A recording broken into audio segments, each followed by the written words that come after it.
今日の最後の発言者ということで、救助小朝実行委員会の石山さんから発言をお願いしたいと思います。石山さん、よろしくお願いします。ご通行中の皆さん、こんばんは。今、辺野古の沖縄のですね、辺野古埋め立て、皆さん、辺野古って知ってますか？ひろゆきさんっていうですね、本当に私は嫌いなんですけれども、彼がですね、辺野古っていうところで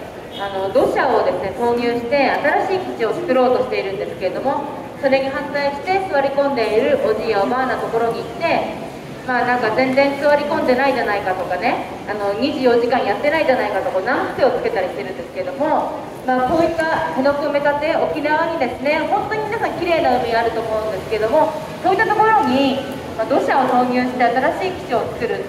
戦争ですごいひどい目を見た沖縄にまたですね、その戦争にしか役に立たない基地をもう一回作るっていうのは本当にひどい話だと私は思っていて、今それに反対する署名、そして憲法を、変えさせないための署名を両方やっています。さあ、そんな運動をしながらですね、私はですね、いろいろ地域やですね、ここの新宿とかで夜夜回りをしたり、生活相談に乗ったり、あとはその相談会で保育士の資格も持っているので子どもたちを預かったりしているんですけれども、先日もですね私の地元で、相談会がありました。そこでお子さんを連れて来られる方が実に多くて、お子さんの面倒を見ながら、様子を見ていたんですけれども、本当にみんなお腹を空かせてくるんですね、お子さんが。それでまだ未就学児ですね、保育園の年長さんの、お子さんが、お腹を空いたというのでおにぎりをあげたんですけども、1個すぐペロリと食べてしまって、でもう1ついると言ったら食べるというので、じゃあもう箱ごと持ってきて好きなもの選びなよと言ったら、56個手にしたので、これそんな食べたらお腹痛くなっちゃうよと言ったら、夜の分って言ったんです。未就学児の子供がですね、夜ご飯を心配しているんです。皆さんが年長さんの時に夜ご飯食べれるかな、これ夜に残しておこうかなって思ってましたか？私はちょっとそれ考えたこともなかったです。今でもあんま心配せずに生きているけど、まだ小学校にも行ってない子どもたちが自分の親を安心させようと、その場でおにぎりを全部食べないで夜の分に取っておこうと、そういう状態になっているという、その相談会に来る人たち、お子さんを連れてくる人たちがもう3年ほどやってますけど、どんどん増えていくんです。もう本当に数人の相談員だけでは足りないぐらいたくさんの人たちが来て、とにかく生活に困っている、物価が高くてもう何も食べれないほどじゃないけれども、ただで食料をもらえるならもらいたい、そう言ってやってくる方っていうのは実に増えているんですね。その裏でですね、賃金は上がらない、なのにもかかわらず増税で税金はどんどん取られていく、電気代もガス料金もものすごい高い。じゃあそのお金がね、私たちのところに回ってくるのか、将来安心して暮らせるのかといったらそうじゃないわけですよ。どこに流れてくるのかといったら、軍事費、トマホークミサイルとか500発使うって言ってるんですよ。このミサイルがじゃあ何の役に立つのかといったら、使用用途は人殺しでしかないわけですよ。そんなものに私たちがものすごく働いてもこんなに税金取られるんだってびっくりするほどの税金がそういうところにつぎ込まれる。今スシローとかね、そういったところで迷惑行為の動画とか出てますけど、私はっきり言って国の方が迷惑行為だと思ってるんですね。ものすごいそっちの迷惑行為の方が問題ないにもかかわらず、連日テレビではそのような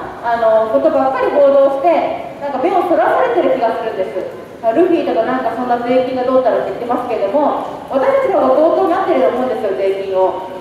もっと政治は私たちのために使えってことを私たち言わなければ、どんどん私たちが我慢してね、生活を工夫していけばなんとかなるじゃないかと。ちょっと工夫して頑張れば、なんとか生きていける。そういった我慢の積み重ねのその先に何があるのかということなんです。欧米や海外ではゆりかごから墓場までといって、生まれてから死ぬまでお金かからないんですよ。